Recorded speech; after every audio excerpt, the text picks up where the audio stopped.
하나님께서 우리에게 주신 말씀은 하나님의 궤에 대한 말씀입니다. 성경에 증거궤 또는 언약궤라고도 기록을 하는데 보통은 법궤라고 불렀습니다.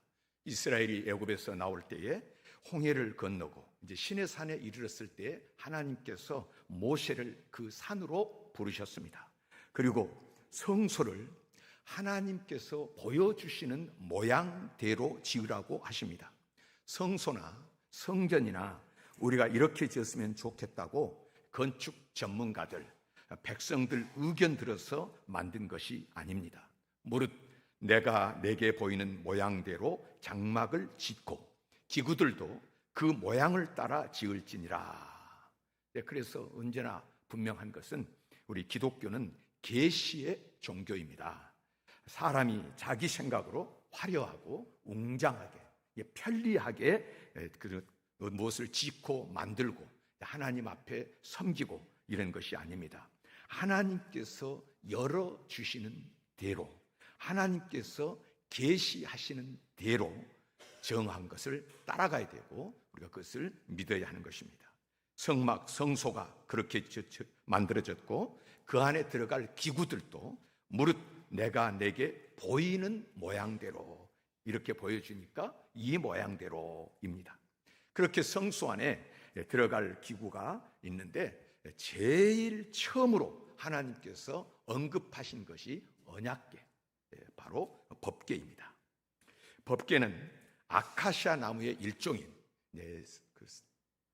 이스라엘 그쪽에 광야에 가보면 그 중간에 나무가 하나씩 아주 메말라서 비가 안 오니까 이제 그렇게 서 있는 나무들이 하나씩 보이는데 그 시딤 나무라고 하는데 여기서 아카시아 나무의 일종인데요. 크지를 않으니까 이것을 반대에 잘라가지고 조각조각 붙이는 것입니다. 그래서 성경에는 조각목이라 이렇게 기록되어 있는데 그렇게 조각목을 붙여가지고 네모 상자를 만드는 것인데 그것을 우리가 궤짝이라고도 하죠. 우리로 하면. 그런데 그 크기는 이제 이 길이가 2규빗 반이니까 한 규빗을 대강 이 팔꿈치 여기서부터 여기까지가 한 규빗입니다.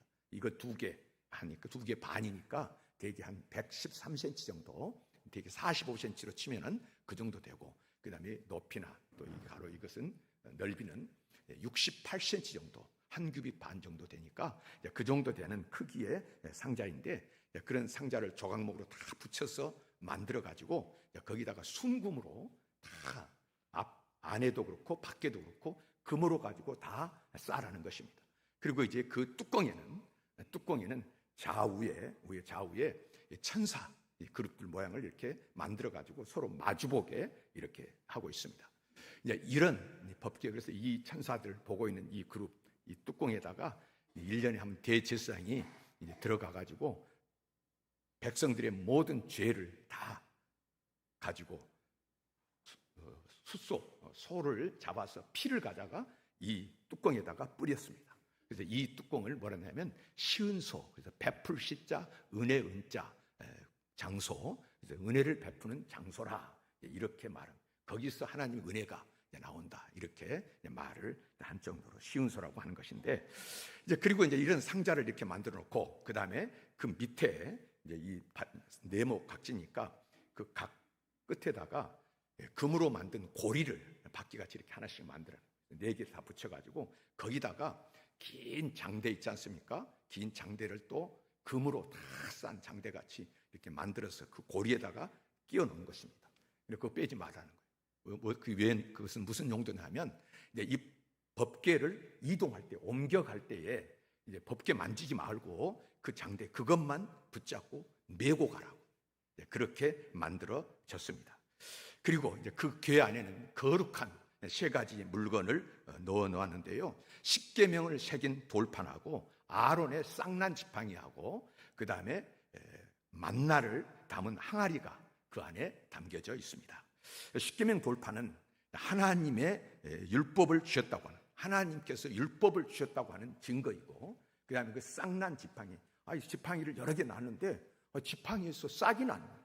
아론의 지팡이에서 싹이 났는데 그것은 하나님이 세우신 지도자에게 주어진 영적 카리스마를 이야기하는 것입니다. 그 쌍난 지팡이와 그리고 만나 항아리는 광야에서 농사를 지었습니까? 무슨 무역을 했습니까? 어디서 먹을 것을 가져옵니까? 그런데요, 그 광야를 지나는 동안에 하나님께서 하늘에서 만나를 내려주셨습니다. 그래서 아침마다 가서 그것을 걷어다가 그것으로 광야 40년을 지났다. 그래서 하나님께서 택한 백성들을 지켜주시고 양식을 부어주셨다 하는 사실에 대한 증거입니다. 이스라엘은 이제 이것을 담은 이 법궤를 성전에서 가장 거룩한 장소인 지성소, 성소가 있는데 그 안에 또 지성소가 있는데 거기다가 두었습니다. 지금은 그런데 이 법궤가 없습니다. 기원전 6세기경에 바벨론이 예루살렘을 침공했을 때에 이 법궤는 사라졌습니다. 어떻게 됐는지 여러 가지 학설도 있고 전해 내려온 이야기도 있습니다만은 하여튼 지금은 그 법궤를 어디 볼 수도 없고 찾을 수도 없습니다. 근데 이 법궤는 지성소 안에 모셔놓은 단순한 종교적 상징물이 아닙니다. 이스라엘 역사에서 결정적으로 중요한 자리에 이 법궤가 등장을 하는데요, 이스라엘이 광야를 지날 때에 그들이 쉴 곳을 찾을 때까지 하는 말은 이제 하나님께서 계속 구름 기둥 불 기둥으로 인도하실 때 이스라엘 맨 앞에서 이 법궤를 메고 제사장들이 앞에서 움직이는 거예요. 그러다가 멈추면 이스라엘이 여기서 쉬어라 그러면은 그때까지 이 법궤를 메고 제사장들이 앞장서서 나갔습니다. 그리고 또 여호수아가 백성들이 함께 요단강을 건널 때에 하나님께서는 법궤를 맨 제사장들이 앞장서서 가면 백성들은 한 1000m 정도 뒤에 따라서 따라가라, 이렇게 말씀을 하셨습니다. 그래서 이제 법궤를 맨 제사장들이 요단강에 들어갈 때 그때는 모맥을 거두는 시기라고 성경에 되어 있는데 그 말은 그때는 비가 많이 내려가지고요, 우리 우기철에 우리나라도 이게 갑자기 폭우가 쏟아지면 막 강물이 불고 냇물이 불지 않습니까? 그러면 세차게 흘러가니까 거기 물가에 가면 쓸려 들어갈 정도로 위험한 때입니다. 그렇게 물이 많이 흐를 때인데 하나님께서 이제 이 법궤를 맨 제사장들이 제일 앞장서서 요단강으로 들어가라. 그래서 요단강에 법궤를 맨 제사장들이 딱 들어갔더니 요단강물이 딱 멈춰서 벽을 이루고 여기 이제 물이 벽을 이루고 길이 나는 거예요. 이스라엘이 그렇게 요단강을 건넜다고 성경에 기록을 합니다. 또 여리고성을 공격할 때도 법궤를 맨 제사장들이 앞에 섰습니다. 앞장서서 법궤를 메고 가니까 이스라엘 백성들은 다 입 다물고 하나님이 무엇을 말씀하시는지 인간적인 자기 생각을 다 잠재시키는 거예요. 그래서 그 법궤를 따라서 이스라엘 백성들이 침묵하면서 여리고성을 하루에 한 바퀴씩 엿새 동안 돌고요, 그 다음에 7일째 되던 날 7바퀴를 돌았는데요, 무슨 전쟁을 했습니까? 돌을 던졌습니까? 무슨 땅을 팠습니까? 그런데 그 성이 와르르 다 무너졌다, 이렇게 기록을 합니다. 전쟁을 할 때도 간혹 법궤를 앞세우는데요, 성경 사무엘상 4장 1절 이하를 보면 이것을 자세히 이야기합니다.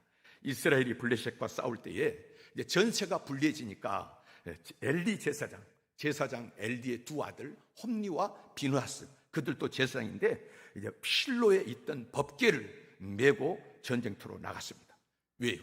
법궤의 힘을 빌려가지고 블레셋과의 전쟁에서 이기고 싶었던 것이죠. 그런데 전쟁에서 졌습니다. 제사장 홈니와 비누하스는 죽었고 법궤는 빼앗겼습니다. 법궤를 빼앗아간 블레셋 사람들은 이 법궤를 아스돗이라고 하는 자기 동네, 자기 지역에 자기들이 섬기는 다곤이라고 하는 신전에다가 이 법궤, 우리가 전쟁에서 이긴 노획물 아닙니까? 금으로 만들어서 얼마나 또 보기 좋습니까? 그러니까 이걸 우리가 가져온 전리품이다 하고는 다곤 신전에다가 거기다가 집어넣어놨습니다. 그런데요, 다음 날 아침에 다곤 신전을 찾아간 블레셋 사람들은 놀라운 광경이 벌어졌습니다. 다곤 신이 넘어져가지고 이 법궤 앞에 머리가 처박혀서 엎드려 있는 거예요. 그래서 이게 어찌 된 건가? 누가 사람이 온 것도 아니고. 이제 혹시 생각해서 받침대가 잘못됐나 여러 생각했겠죠. 그리고는 다곤 신을 그 신상을 다시 원래대로 세워놨습니다. 그런데 다음 날 아침에 또 그런 일이 일어났습니다. 이번에는요, 다곤 신상이 파손되어 가지고 법궤 앞에 완전히 널브러져 있는 것입니다. 나아가서 그 빼앗은 법궤를 가져다 놓은 그 아스돗 지역에 있는 사람들에게, 그곳 백성들에게 이 악한 이 피부병이 번졌는데, 전염병 같이 피부병이 번졌는데 결과로 수많은 사람이 죽었습니다. 블레셋 지도자들이 회의를 했습니다. 야, 이거 보니까 저 법궤가 온 다음부터 이거 심상치 않게 이런 일이 있다. 이러고는 회의를 해서 어떻게 할까 하다가 이제 이 법궤를 이 아스도드에서 가드라고 하는 지역으로 법궤를 옮기자. 그래서 가드로 법궤를 옮겼는데요. 그런데 역시 거기서도 똑같은 일이 일어나는 거예요. 많은 사람들에게 전염병이 생기고 사람들이 죽어 넘어지니까 이번에는 이제 그러면 가드에서 에그론이라고 하는 동네로 옮기자 하고는 법궤를 거기로 보내기로 결정을 했습니다. 그런데 에그론 사람들이 들고 일어났습니다. 요즘도 우리 무슨 화장장을 짓는다거나 또는 쓰레기 매립장을 우리 동네에 짓는다고 하면 막 다 들고 일어나가지고 반대 데모하지 않습니까? 그러니까 에그론 사람들이 법궤가 온다 그러니까 들은 이야기가 있잖아요. 그것이 오면 거기 사람들이 다 죽어진다, 넘어간다. 이렇게 하니까 안 된다고 들고 일어났습니다. 저 이스라엘 사람들의 신의 괴가, 성경 이스라엘 신의 괴가 가는 곳마다 큰 사람이나 작은 사람이나 악성 종기가 나서 온 성읍이 사망의 환난을 당하는데 왜 우리 고을로 그것을 가져오느냐. 그래서 블레셋 방백들, 요즘으로 하면 뭐 인구는 그렇게 안 되겠습니다만은 도지사쯤 되는 방백들이 다 모여가지고 회의를 했습니다. 결론은 이스라엘 신의 괴, 그 법궤를 이스라엘 사람들에게 돌려보내자 하고 결정했죠. 그러면 이제 어떻게 보낼까? 그때 아직도 그들 마음속에 의심이 미심쩍은 것이 있었습니다. 지금까지 이스라엘 신의 괴가 우리 블레셋 지역에 옮겨진 다음에 가는 곳곳마다 많은 재앙이 일어났는데, 많은 사람이 죽었는데 이것이 진짜로 저 이스라엘 신의 괴로 말미암은 것인가, 아니면은 우연히 그렇게 된 것인가, 긴가 민가 이런 생각이 있는 것입니다. 그래서 블레셋 사람들이 한 일이 뭐냐면 보내기로 작정하고 새수레를 만들었다 이렇게 기록을 하는데요. 새수레라고 하니까 헌 것보다 새것 좋은 것, 그래서 대접을 잘하자고 이렇게 만든 것, 이것이 아닙니다. 새수레는 이제 그 당시는 나무로 만들었으니까 질이 잘 안 났잖아요. 빡빡하고 안 굴러가는 겁니다. 새수레는 잘 안 굴러가는 수레입니다. 그리고 이제 그 수레를 이끌어갈 소 2마리를 끌고 왔는데 멍에를 매보지 않는 소입니다. 농부가요, 이제 논밭에서 밭을 쟁기질을 할 때에 소가 묵묵히 순종하면서 그 쟁기를 끌고 가는 것 같지만은 그러기까지는요, 소가 순종하기까지는 많이 이 훈련을 시켜야 됩니다. 뭐 우리 시골 같은 데서는 보면은 그 쟁기질 하기 전에 소에게 멍에를 메고 그다음에 타이어 같은 거 있잖아요. 그다음에 어떤 뭐 돌 같은 맷돌 같은 것을 뒤에서 달아가지고 그 먼저 그것부터 끄는 훈련을 합니다. 그리고는 이제 잘 말을 들으면 논에 밭에 가서 쟁기질을 하는 것인데, 이렇게 길들여지지 않는, 멍에 매모지 않는 소는 이제 멍에를 매면 날뛰거든요. 안 하려고요, 그거 다 뿌리칩니다. 절대로 안 갑니다. 그리고 이제 또 우리가 보면 뭐 말들도 그렇잖아요. 말 길들여지지 않는 말을 타려고 하면 날뛰니까 말 못 타요. 그래서 그걸 훈련시키려면 얼마나 많은 시간이 필요합니까? 그래서 여기 멍에 매지 않는 소가 2마리 왔다 하는 것은 이제 이 소로는 수레를 끌고 가는 일이 불가능하다, 그런 이야기입니다. 그런 소를 끌고 온 거예요. 거기다가 그 소들은 젖나는 소라 그랬으니까 아직 젖을 떼지 않는 송아지가 있는 소들입니다. 그런데 이 송아지는 떼가지고 집으로 보내는데, 송아지 딸린 소를 여러분 풀 먹이려고 들로 끌고 가려고 하면은, 또 일을 시키려고 하면은 얼마나 어려운지 모릅니다. 안 떨어지려고 해요. 소가 얼마나 떨어지면 그렇게 울고 그렇게 하니까 그 잘 할 수가, 송아지를 안 데리고는 일할 수가 없는데, 이제 그 송아지는 집으로 보냈습니다. 그리고는 이 소들로 이 수레를 끌게 하는 것인데, 블레셋 사람들이 생각했습니다. 이런 소들이 끄는 새수레에다가 법궤를 실어가지고 이스라엘로 보내는데, 소들이 얌전히 그냥 이스라엘까지 가면 지금까지 있는 재앙은, 그럴 수 없는 일이, 소들이 끌 수가 없는데 끌고 가는 일이 벌어지면, 그럴 수 없는 일이 벌어졌으니까 이것은 이스라엘의 하나님, 그래서 이스라엘의 그 신의 괴로 말미암아, 이 법궤로 말미암아서 지금 이 재앙이 우리에게 내린 것인데, 만약에 그렇지 않고 이 소가 원래대로 날뛰고 뭐 안 끌고 가면 이것은 우연히 우리에게 재앙이 임한 것이다 하고 자기들이 생각하겠다는 것입니다.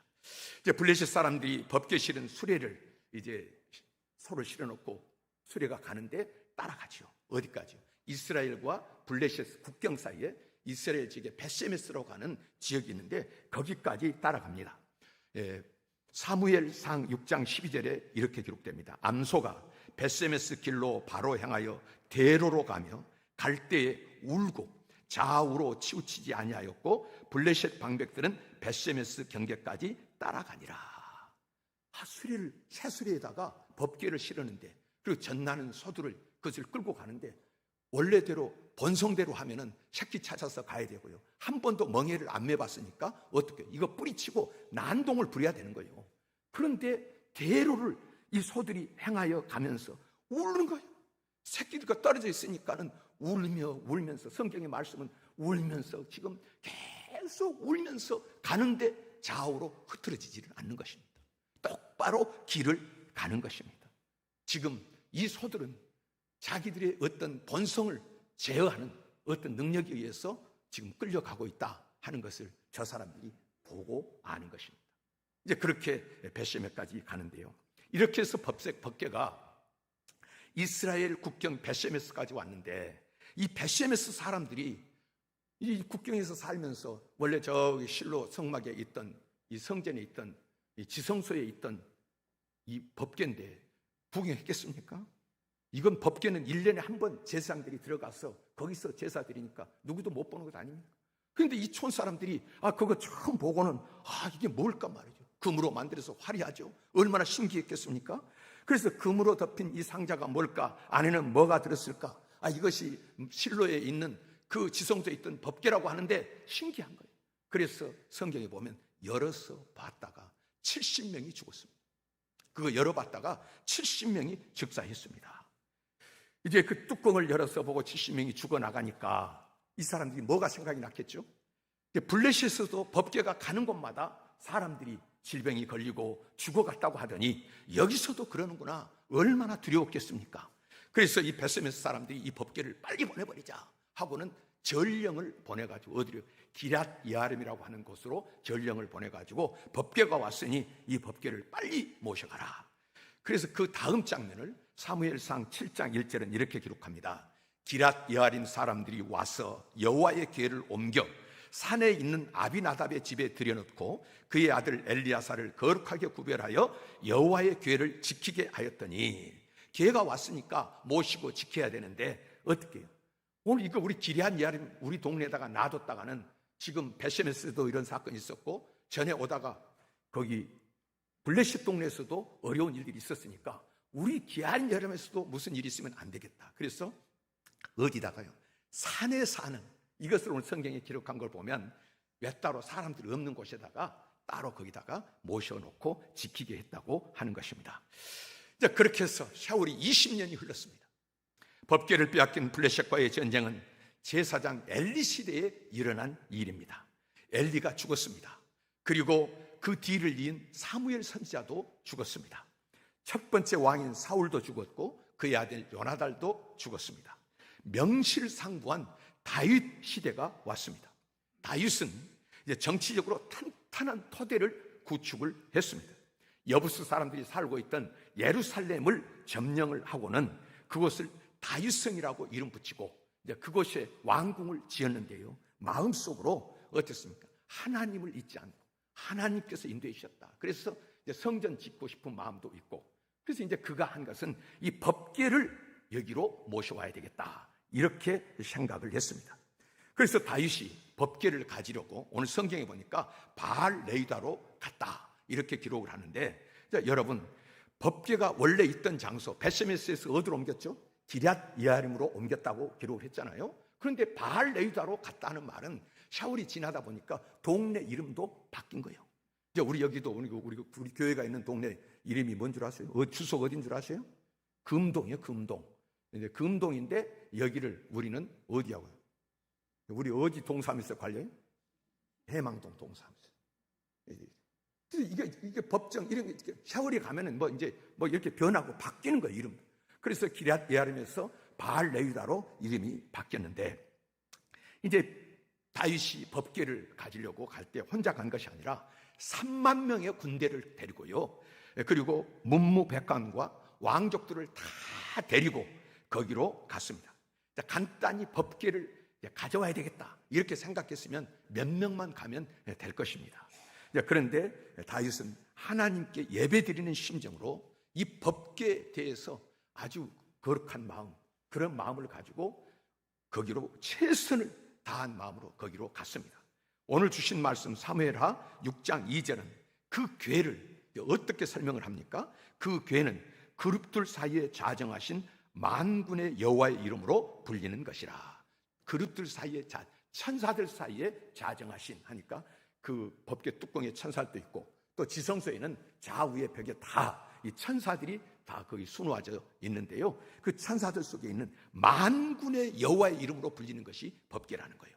그래서 다윗 일행은 그 궤를 실을 쇠수레를, 다윗도 수레를 준비했습니다. 그리고 궤가 있는 아비나답의 집으로 갔습니다. 이제 아비나답의 아들 아요하고 우사가 있는데 이 두 아들이 수레를 끌었습니다.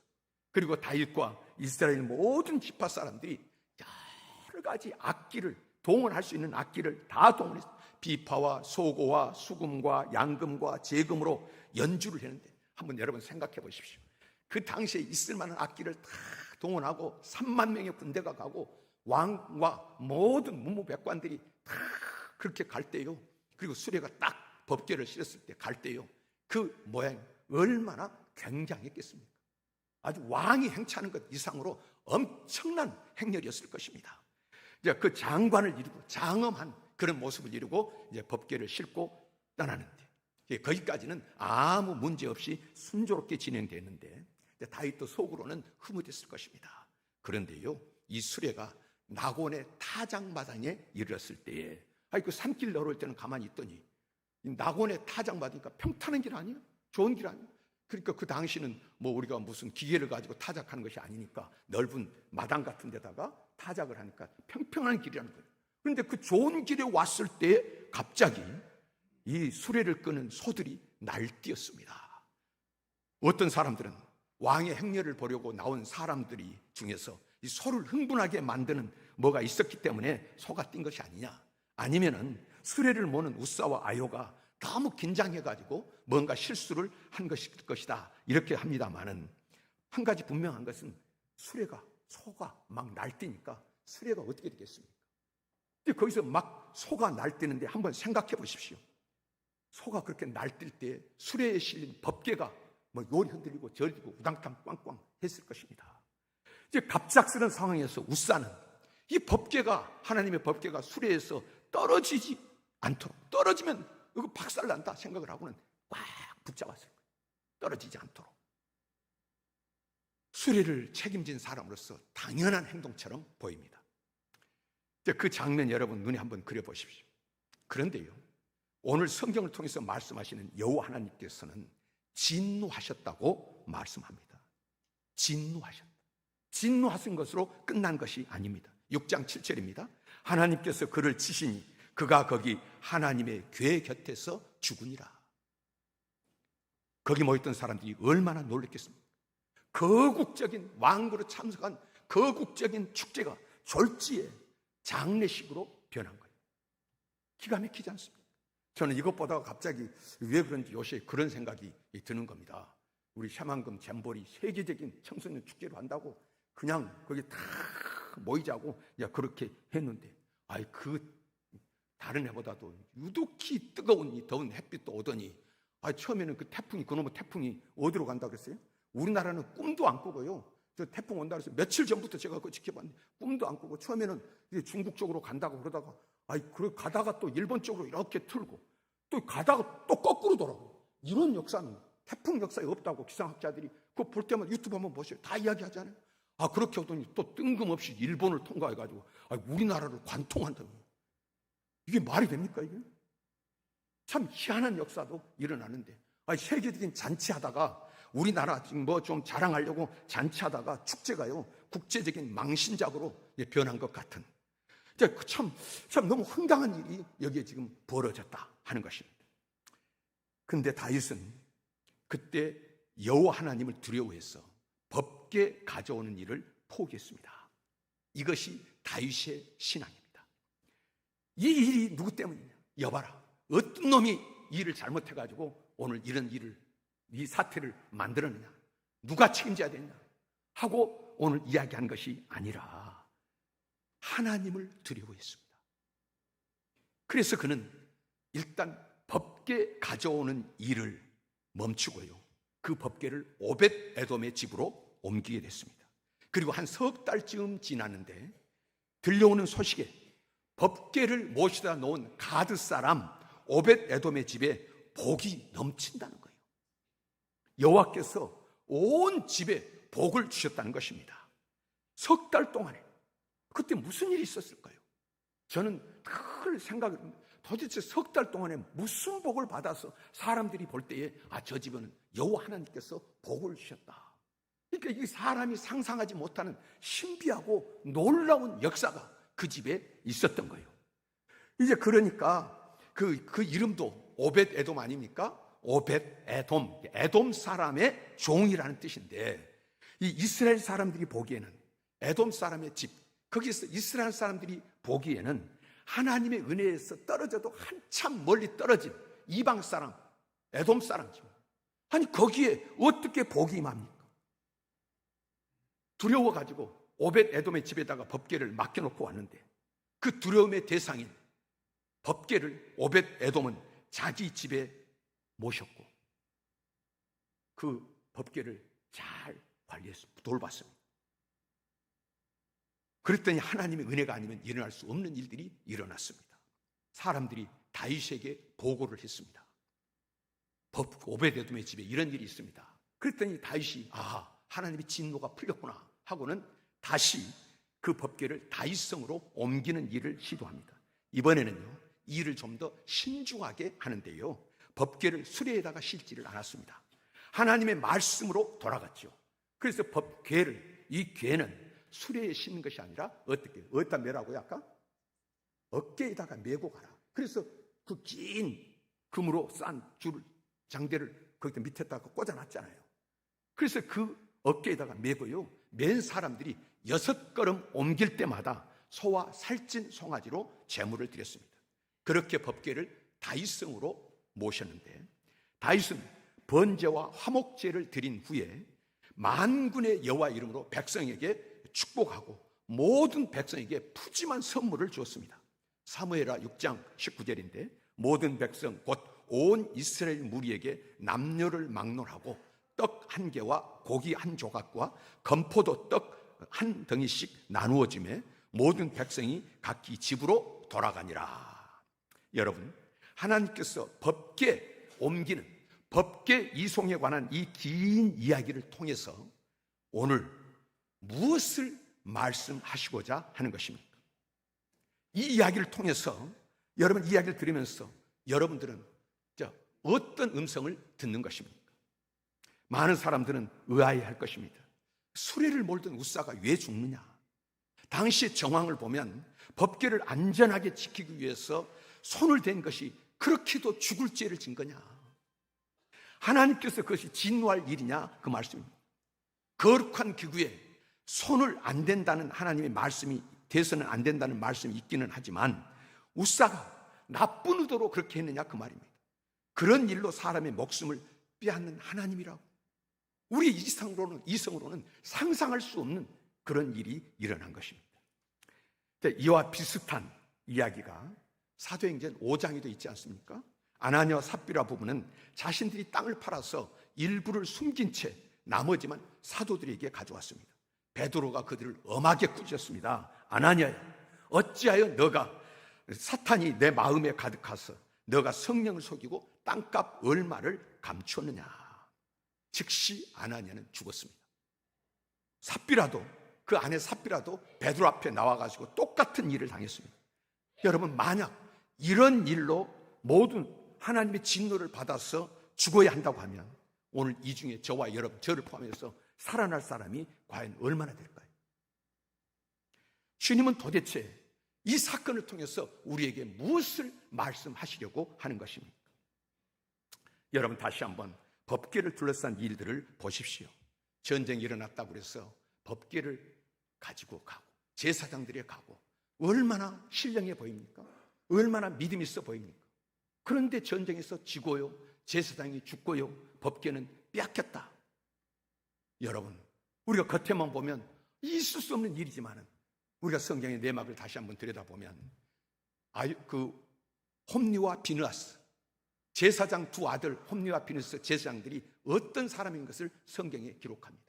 성전에 사람들이 제사 드리려고 와서 그 고기 삶아서 이제 그거 하나님께 드리려고 하는데, 먼저 하나님께 가기 전에 자기들이 갈고리를 가지고 와가지고 솥에다가 좋은 고기 다 꺼내가지고 썰어서 자기들이 다 먹고, 그리고 성전에서 온갖 짓을 다 한 거예요. 그들이 한 일은 뭐였습니까? 하나님을 섬긴다고 제사장으로 있는데 실제로 그들의 삶 속에는 하나님은 안중에도 없는 것입니다. 법궤가 있어도요, 지금 이 법궤를 하나님, 살아계신 하나님이 이 계시는 법궤로 보는 것이 아니라 나의 이익을 채우는, 종교적인 어떤 욕구를 채우는, 이 전쟁에서 우리를 이기게 해주는 부적으로 여기고 이 법궤를 나갔을 때, 여러분, 인격이신 하나님께서, 그래서 생각해 보십시오. 만약에 이 법궤를 안 빼앗기고 전쟁에서 이겼다 그러면 오히려 하나님은 살아계신 하나님이 아닙니다. 빼앗긴 것이 살아계신 하나님의 역사요. 그 두 사람이 하나님을 그렇게 무시하고 하나님 멀리 했을 때 그들이 죽는 것이 하나님의 살아계심입니다. 이 법궤 이야기 결국 또 어떻게 됐습니까? 그것을 블레셋에 가지고 와서 블레셋 사람들은 우리가 전쟁에서 이겼다, 우리 신 다곤이 이스라엘의 신 여호와를 이겼다 생각하고 법궤를 가져왔습니다. 그러면 내가 이겼다고 여러분 이긴 것입니까? 오늘 이 모든 사건을 통해서 말씀하신 것은 하나님은 살아계신다 하는 말씀입니다. 하나님의 현존, 하나님의 살아계심 속에 지금 역사가 진행되고 있는 것인데, 이 법궤 사건이라고 하는 것은 결국은 하나님의 살아계심입니다. 여러분, 법궤를 빼앗겼고 전쟁에서 졌는데 하나님이 어디 계시느냐? 지금 하나님께서 베세메스 사람들이 법궤의 뚜껑을 열었다. 그 다음에 우사가 손으로 그것을 만졌다. 언제적 이야기입니까? 지금 이때가 다윗 때니까 그 전에 사울 왕, 그 전에 또 사무엘 선자 때, 그 전에 사사 시대 때, 그 전에 이제 여호수아 때로 가면 지금부터 몇백 년 전에 하나님이 모세를 통해서 법궤에는 그런 손을 대면 안 된다 말씀해 주셨는데, 그 옛날 이야기지. 이게 성경, 이게 언제적 이게 말씀이 언제적 이게 이야기는 기록된 거냐 말이에요. 그게 어쨌다고 그렇게 좀 우리가 그 말대로 안 한다고 어쨌다고. 그러나 여러분, 사람은 어쨌다고 세월이 몇백 년이 흘렀는데, 그러나 여러분, 오늘 이 법궤 사건을 통해서 지금 주님이 주시고자 하는 것은 하나님은 지금도 살아계시고 하나님의 말씀은 살았고 운동력이 있다는 말씀입니다.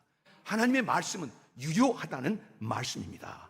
아무도 돌보지 않는 법궤 내가 돌봐서 정성 들여서 가져오는데, 이제 그래서 내가 좀 만졌다고 또 내가 지금 수레에다가 싣고 가는데 그게 어쨌다고. 여러분, 그러나 사람의 자기 생각으로 가는 것이 아니라 하나님께서 원하시는 것은, 오늘 또 하나님이 죽어버리고 옛날에 그분이 어떤 분이었다고 하면 그래도 되겠죠. 그러나 지금 이 사건을 통해서 말씀하신 것은 하나님은 지금도 살아계신다, 지금도 역사하신다고 하는 것입니다. 그래서 여러분, 법궤를 하나님의 현존, 하나님의 살아계심으로 이해하는 것, 이것이 바로 오늘 본문을 통해서 말씀해 주시는 바인 것입니다.